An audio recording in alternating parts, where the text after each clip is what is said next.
of something operating in the airspace over restricted nuclear facilities, and it's not ours, and we don't know whose it is. That alone, just that statement alone, deserves inquiry, deserves attention, deserves focus.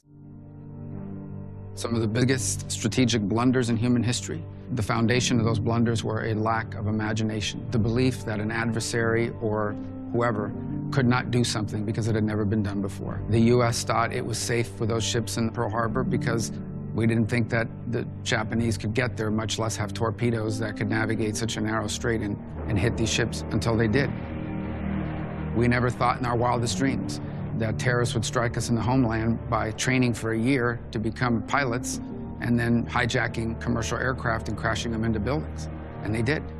The thing that always keeps me up at night, something in the human psyche that says, I don't have time or energy to sort of prepare for the unforeseen or what I've never seen done before. And you know, that leads to strategic surprise and sometimes strategic surprises that change the course of human history. I think there's this assumption that presidents can walk in the Oval Office on day one and say, all right, take me to Roswell, show me the alien bodies, I want to see the video of the autopsy, I want to see the whole thing, open it up. I think that really is a naive understanding of how our government works. Even presidents have often been operating on a need-to-know basis. That's certainly true from a historic standpoint. The rationale, the justification was, the president shouldn't know about these things because that way the president always has deniability. All they need is a nod in this direction or in that direction. But that begins to ramp out of control. Frankly, I don't even know if a president would know who to ask. You could go to the director of the CIA, nowadays the director of national intelligence, and ask them. And even that person may not know because those people rotate.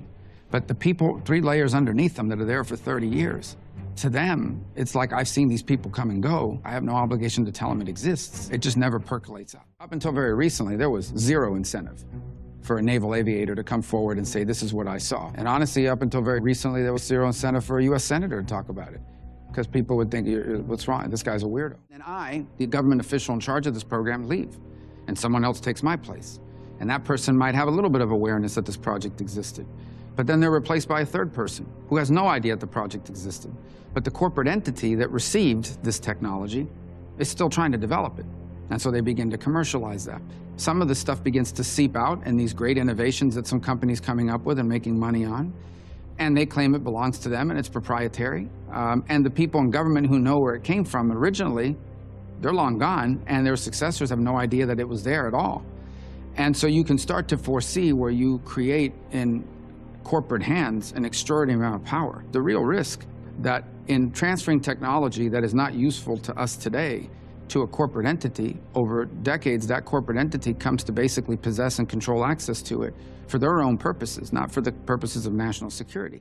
We have people that have very high clearances, both today and in the past, who did really important work for our government, or continue to do important work for the government, who have come forward with some claims about the U.S. having in the past recovered exotic materials and then reverse engineered those materials to make advances in our own defenses and technologies. And that they signed agreements that they would face jail time, or in some cases, some people claim it would cost them their lives if they spoke out about these things.